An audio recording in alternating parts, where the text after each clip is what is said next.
नमस्कार। Sanskrit online classes में आप सभी का स्वागत है। पिछली क्लास में हमने मनुस्मृति के द्वितीय अध्याय से कुछ महत्वपूर्ण पद्यों के ऊपर हमने चर्चा की थी।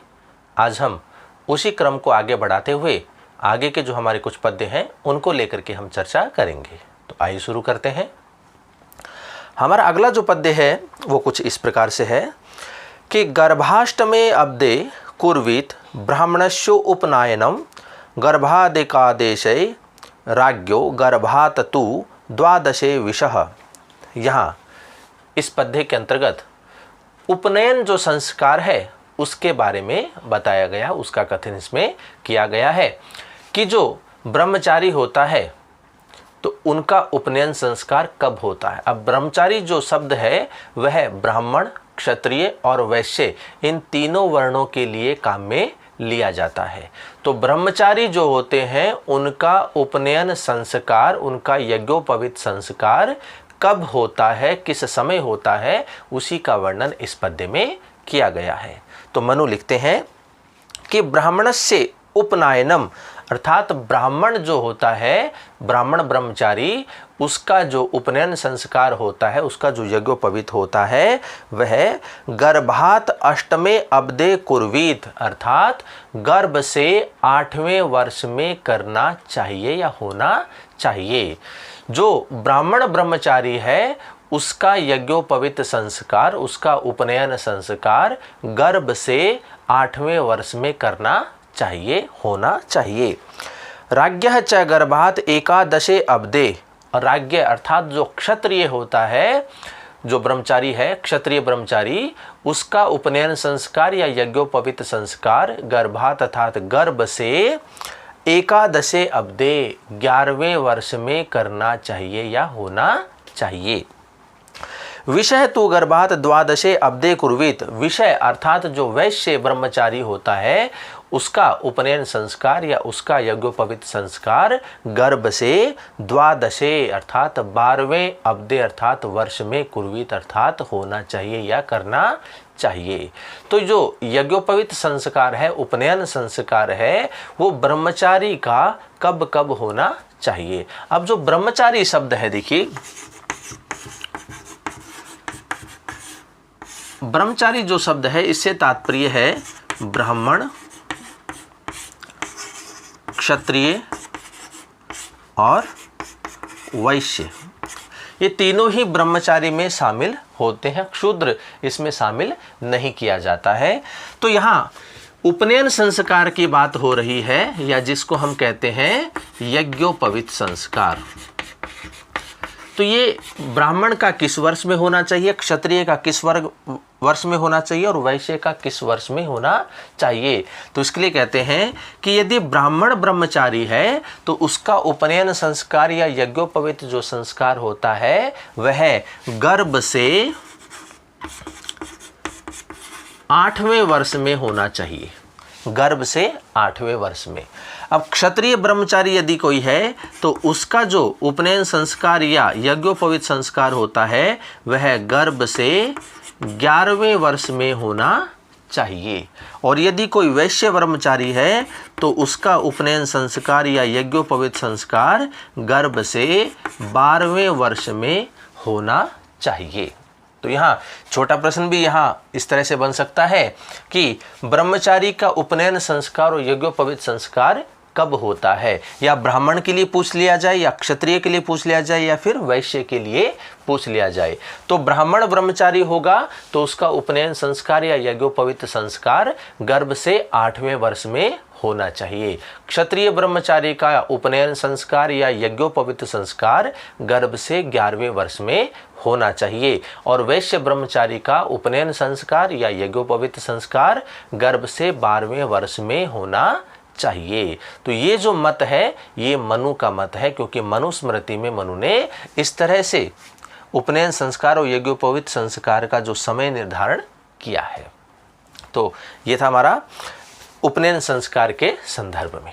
अगला पद्य देखिए। ब्रह्मवर्चस्य कामस्य कार्यम विप्रस्य पंचमे राज्ञो बलार्थिनम षष्ठे वैश्य हार्थिनो अष्टमे।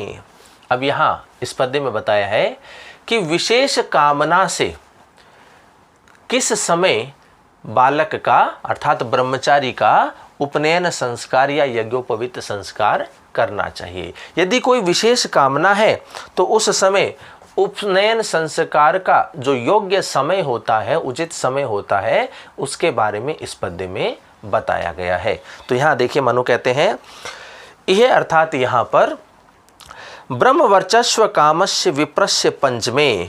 अब देखिए यदि कोई ब्राह्मण अपने पुत्र को शास्त्र ज्ञान देकर के, वेद शास्त्रों के ज्ञान के द्वारा उसे ब्रह्म तेजस्वी बनाना चाहता है, यदि कोई ब्राह्मण अपने पुत्र को वेद शास्त्रों के ज्ञान के द्वारा उसे ब्रह्म तेजस्वी बनाना चाहता है, तो उस ब्राह्मण बालक का उपनयन या यज्ञोपवीत संस्कार कब करना चाहिए? पंचमे अर्थात 5वें वर्ष में करना चाहिए। फिर कहते हैं बलार्थिनः राज्ञः षष्ठे। और यदि कोई क्षत्रिय अपने बालक को अत्यधिक बलशाली बनाना चाहता है, उसको बल प्रदान कराना चाहता है, तो वह 6ठे वर्ष में उस बालक का उपनयन संस्कार या यज्ञोपवीत संस्कार कराए। फिर कहते हैं अर्थिनः वैश्य अष्टमे अब्दे उपनयनम कार्यम। और यदि कोई वैश्य अपने पुत्र को अर्थयुक्त करना चाहता है अर्थात अत्यधिक धनवान बनाना चाहता है, तो वह उस बालक का उपनयन या यज्ञोपवीत संस्कार कब करना चाहिए? अष्टमे अब्दे अर्थात 8वें वर्ष में करना चाहिए। यदि कोई विशेष कामना है, यदि कोई ब्राह्मण ब्रह्मचारी है, ब्राह्मण है, वह अपने पुत्र को वेद शास्त्रों के ज्ञान के द्वारा यदि उसे ब्रह्म तेजस्वी बनाना चाहता है, तो वह कब करे उपनयन संस्कार? 5वें वर्ष में वह करे। विशेष स्थिति है, विशेष कामना है। यदि कोई क्षत्रिय अपने पुत्र को अत्यधिक बलशाली बनाना चाहता है, तो उस बालक का उपनयन या यज्ञोपवीत संस्कार कब करना चाहिए? 6ठे वर्ष में करना चाहिए, 6वें वर्ष में करना चाहिए। और यदि कोई वैश्य व्यक्ति अपने पुत्र को अत्यधिक धनवान बनाना चाहता है, तो वह उस बालक का उपनयन या यज्ञोपवीत संस्कार कब करे? 8वें वर्ष में करे। तो विशेष कामना से कोई व्यक्ति अपने बालक का यज्ञोपवीत संस्कार कराना चाहता है, तो वह क्रमशः, अगर ब्राह्मण है तो वह 5वें वर्ष में करवाए, क्षत्रिय है तो वह 6ठे वर्ष में करवाए, और यदि वह वैश्य है तो वह 8वें वर्ष में उस बालक का यज्ञोपवीत संस्कार कराए। तो विशेष कामना से उपनयन संस्कार का जो योग्य समय है, उसी के बारे में इस पद्य में मनु ने बताया है। अगला पद्य देखिए। आषोढसाद ब्राह्मणस्य सावित्री नाति वर्तते आद्वाविंशात् क्षत्रबंधोर चतुर्विंशति विषय। अब यहाँ पर जो सावित्री होती है अर्थात जो यज्ञोपवीत संस्कार जो होता है, उसकी अधिकतम जो सीमा होती है उसके बारे में बताया है कि अधिकतम किस उम्र तक बालक का अर्थात ब्रह्मचारी का उपनयन संस्कार या यज्ञोपवीत संस्कार हो जाना चाहिए। तो उसके लिए बताया है। तो देखिए यहाँ मनु ने लिखा है कि ब्राह्मण से, यदि कोई ब्राह्मण है तो आषोढसात अर्थात 16वें वर्ष में, 16वें वर्ष में ब्राह्मण का, क्षत्रबंधो आद्वाविंशात और क्षत्रिय का 22वें वर्ष में, चतुर्विंशते विषय है और जो वैश्य है उसका 24वें वर्ष में, सावित्री नाति वर्तते सावित्री संस्कार होना चाहिए, हो जाना चाहिए, अर्थात इस उम्र का अतिक्रमण नहीं होना चाहिए। इस उम्र से अधिक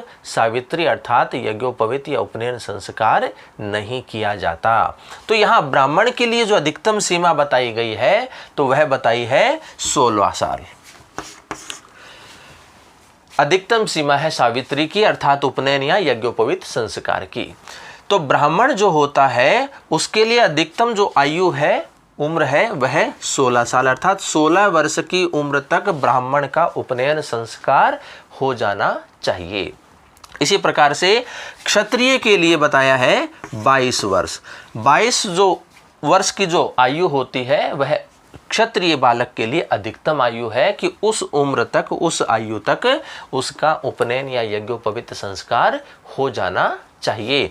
और इसी प्रकार से वैश्य के लिए 24 वर्ष, 24 वर्ष की आयु तक वैश्य ब्रह्मचारी का उपनयन या यज्ञोपवीत या सावित्री का जो संस्कार है वह हो जाना चाहिए। तो सावित्री का अर्थात उपनयन संस्कार का या यज्ञोपवीत संस्कार की जो अधिकतम आयु है उसके बारे में इस पद्य में बताया है। यदि कोई ब्राह्मण है तो उसके लिए अधिकतम 16 वर्ष अर्थात 16 वर्ष की आयु तक ब्राह्मण ब्रह्मचारी का यज्ञोपवीत संस्कार हो जाना चाहिए, ब्राह्मण बालक का यज्ञोपवीत संस्कार हो जाना चाहिए। इसी प्रकार से 22 वर्ष जो होते हैं अर्थात क्षत्रिय बालक के लिए 22 वर्ष जो होता है, 22 वर्ष की जो आयु होती है वहाँ तक उसका उपनयन संस्कार या यज्ञोपवीत संस्कार हो जाना चाहिए। इसी प्रकार से वैश्य बालक के लिए 24 वर्ष निर्धारित किया गया है कि 24 वर्ष की आयु तक उसका उपनयन संस्कार या यज्ञोपवीत संस्कार या हम कहें सावित्री संस्कार जो है वह हो जाना चाहिए। तो अधिकतम आयु जो है उपनयन संस्कार की या सावित्री संस्कार की उसके बारे में इस पद्य में मनु ने बताया है। अगला पद्य देखिए।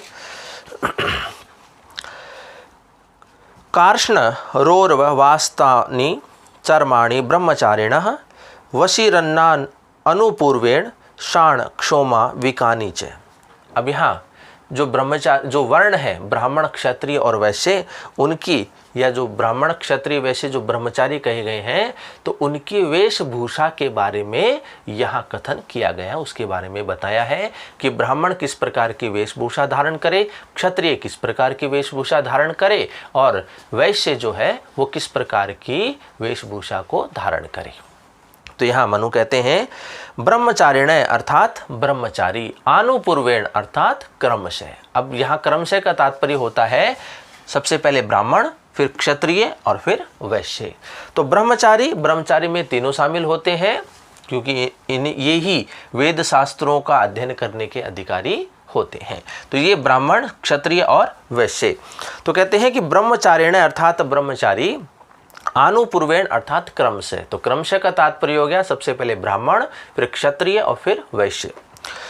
कार्षण रोर्व वास्तानी चर्माणी। अब देखिए स्थिति किस प्रकार से है।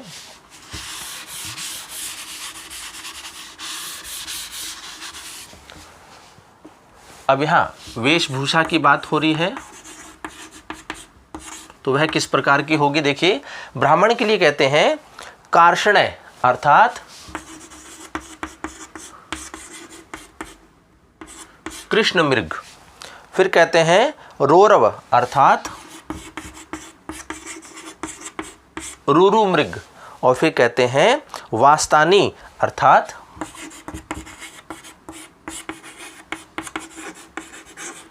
बकरे का चर्म। तो यहाँ कहते हैं कि ब्रह्मचारिण है आनुपूर्वेण अर्थात ब्रह्मचारी अर्थात ब्राह्मण, क्षत्रिय और वैश्य क्रमशः कृष्ण मृग अर्थात काले मृग के, रोरव अर्थात रुरु मृग के और वास्तानी अर्थात बकरे के चर्म को, चर्माणी अर्थात चर्म को ओढ़े अर्थात उसको वह धारण करे। तो यदि कोई ब्राह्मण है तो वह कृष्ण मृग के चर्म को धारण करे, यदि क्षत्रिय है तो वह रुरु मृग के चर्म को धारण करे और यदि वैश्य है तो वह बकरे के चर्म को धारण करे, उसको वह ओढ़े। फिर आगे कहते हैं शाण क्षोमा विकानी च वशीरन और फिर कहते हैं क्रमशः ब्राह्मण के लिए कहते हैं शाण अर्थात सन का, फिर कहते हैं क्षोमा अर्थात जो रेशम होता है वह, और फिर कहते हैं विकानी अर्थात भेड़ के जो बाल होते हैं उससे बने हुए वस्त्र को वह धारण करे, उसको वह पहने। तो ब्राह्मण यदि कोई है तो वह सन के वस्त्र को धारण करे, यदि क्षत्रिय है तो वह रेशम से बने वस्त्र को धारण करे और यदि कोई वैश्य है तो वह भेड़ के जो बाल होते हैं उनसे बने हुए वस्त्र को वह धारण करे।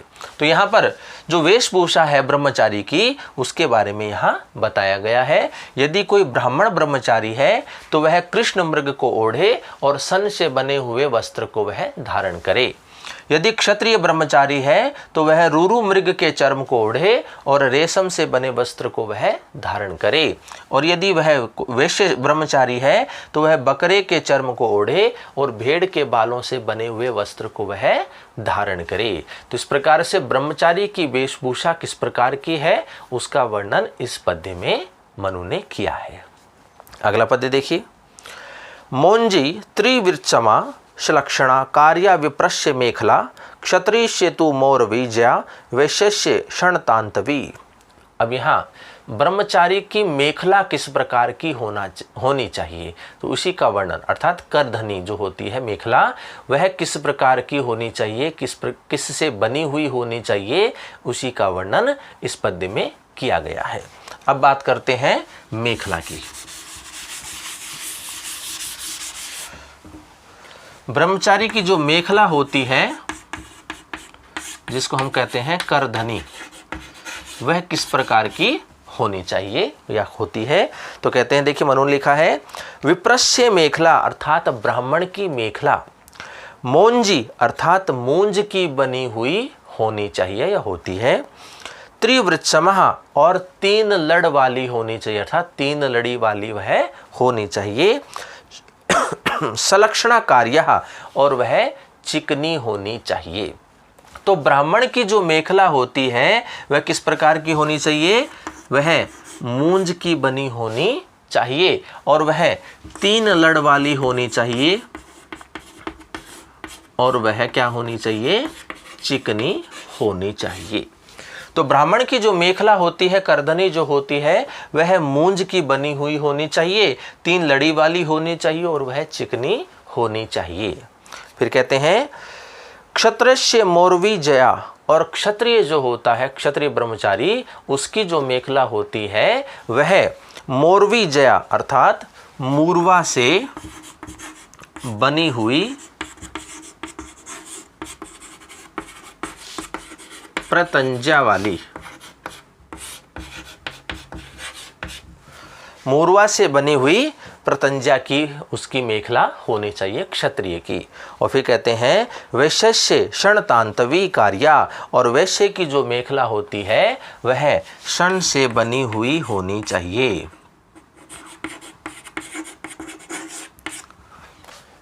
अब मेखला की जो स्थिति है, ब्रह्मचारी की मेखला या करधनी किस प्रकार की होती है, तो ब्रह्मचारी में तीनों वर्ग शामिल होते हैं, ब्राह्मण, क्षत्रिय और वैश्य शामिल होते हैं। तो यदि कोई ब्राह्मण ब्रह्मचारी है तो उसकी जो मेखला या करधनी होती है वह मूंज की बनी हुई होती है, अर्थात मूंज की बनी हुई होनी चाहिए, 3 लड़ वाली होनी चाहिए और चिकनी होनी चाहिए। यदि क्षत्रिय ब्रह्मचारी है तो उसकी जो मेखला होती है वह मूरवा से बनी हुई प्रतंजा की होनी चाहिए, और यदि वैश्य ब्रह्मचारी है तो उसकी मेखला या करधनी शन की बनी हुई होनी चाहिए। तो इस प्रकार से मेखला जो होती है ब्रह्मचारी की, वो किस प्रकार की होनी चाहिए, तो इसी का वर्णन इस पद्य में मनु ने किया है। अगला पद्य देखिए। मुंजा लाभे तु कर्तव्या कुशा अस्मंतक बल्लभजई त्रिवृता ग्रंथि नेकैन त्रिभी पंचभिरेववा।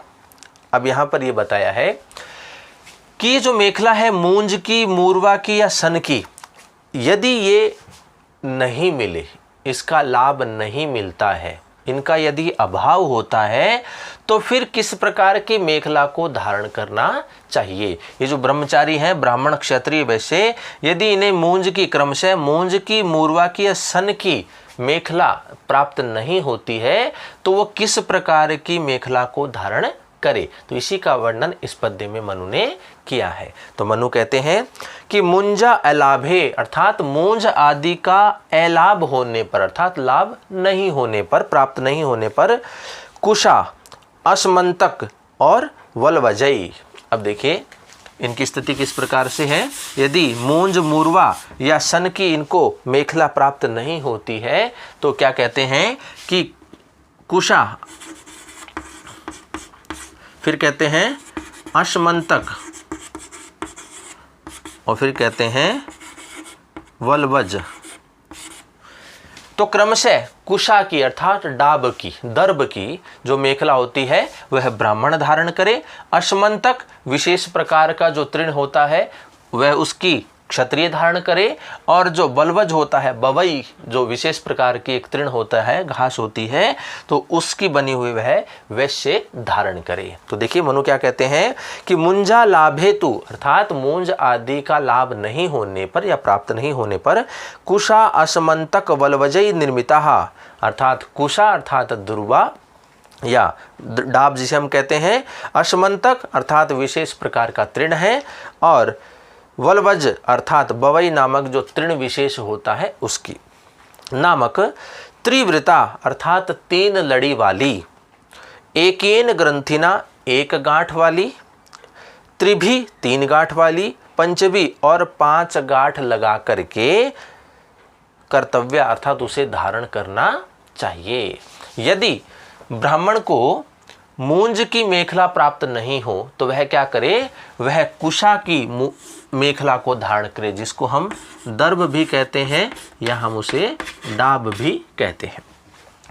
यदि क्षत्रिय ब्रह्मचारी को मूर्वा की मेखला प्राप्त नहीं होती है तो वह अश्मंतक की मेखला को धारण करे। यह तृण विशेष होता है। और यदि वैश्य ब्रह्मचारी को सन की मेखला प्राप्त नहीं हो तो वह वल्वज अर्थात ववई से बनी एक तृण विशेष है तो उसकी मेखला को वह धारण करे।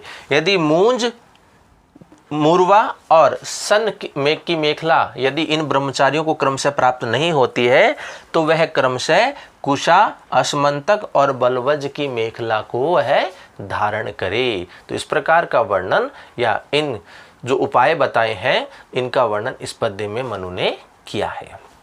अगला पद्य देखिए। कार्पासम उपवीतम शात विप्रश्योर्ध्व व्रतम त्रिव्रत षणसूत्रमयम राज्ञो वैशेषिका विक श्रोत्रिकम।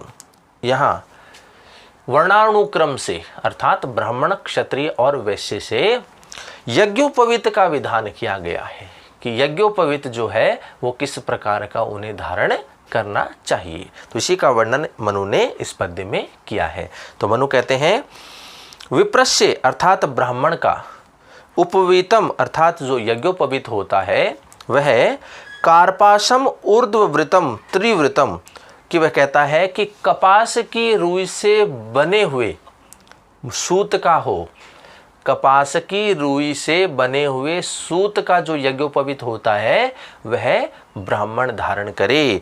फिर कहता है ऊर्ध्ववृतम अर्थात ऊंची गांठ वाला होना चाहिए, और फिर कहते हैं त्रिवृतम अर्थात 3 लड़ी वाला होना चाहिए। फिर कहते हैं राज्ञः षणसूत्रमयम और जो क्षत्रिय होता है वह सन का जो यज्ञोपवीत होता है, सन से बना हुआ जो यज्ञोपवीत होगा या सूत होगा उसे वह धारण करे। और फिर कहते हैं वैश्य आविक श्रोत्रिक शात और जो वैश्य होता है वह भेड़ के ऊन से बनने वाले जो सूत होता है उसका यज्ञोपवीत वह धारण करे। तो इस प्रकार से जो यज्ञोपवीत है उसका विधान इस पद्य में किया गया है कि ब्राह्मण जो होता है, देखिए यहाँ लिख लेते हैं। अब बात कर रहे हैं यज्ञोपवीत की कि जो ब्रह्मचारी होता है वह यज्ञोपवीत किस प्रकार का धारण करे। तो यहाँ सबसे पहले ब्राह्मण जो ब्रह्मचारी है उसके लिए कहा गया है कि विप्रस्य उपवीतम अर्थात जो ब्राह्मण होता है उसका जो यज्ञोपवीत होता है वो कैसा होना चाहिए, कपास की रुई से बने सूत का होना चाहिए। कि कपास की रुई से बना सूत जो होगा वह किसका होगा, ब्राह्मण ब्रह्मचारी का यज्ञोपवीत होगा। वह ऊंची गांठ वाला भी होगा और वह 3 लड़ी वाला भी होना चाहिए। फिर बात करते हैं क्षत्रिय की। तो क्षत्रिय के लिए कहते हैं कि षणसूत्रमयम कि षण से बने हुआ जो सूत होगा वह क्या करेगा, क्षत्रिय ब्रह्मचारी उसका यज्ञोपवीत वह धारण करेगा। फिर वैश्य की बात करते हैं कि जो वैश्य होगा वह आविक श्रोत्रिकम अर्थात भेड़ की जो ऊन है उससे बने हुए सूत को या उससे बने हुए जो यज्ञोपवीत होगा उसको वह धारण करेगा। भेड़ की ऊन से बना हुआ होना चाहिए। तो यज्ञोपवीत जो है ब्रह्मचारी का वो क्रम से इस प्रकार से है कि ब्राह्मण ब्रह्मचारी का जो यज्ञोपवीत होगा वह कपास की रुई से बने हुए सूत का होना चाहिए, ऊंची गांठ वाला होना चाहिए और 3 लड़ी वाला होना चाहिए। क्षत्रिय ब्रह्मचारी का यज्ञोपवीत शन का बना होना चाहिए और वैश्य का यज्ञोपवीत भेड़ की ऊन का बना होना चाहिए। तो इस प्रकार से जो यज्ञोपवीत है उसका विधान इस पद्य में मनु ने किया है। तो इस प्रकार से कुछ महत्वपूर्ण पद्यों के बारे में जो कि जिसमें हमारे ब्राह्मण क्षत्रिय और वैश्य जो ब्रह्मचारी हैं उनसे संबंधित कुछ महत्वपूर्ण पद्यों को लेकर के हमने आज चर्चा की। तो आगे के जो हमारे कुछ पद्य हैं उनको हम अगली क्लास में करेंगे। तो आज की क्लास में इतना ही। धन्यवाद।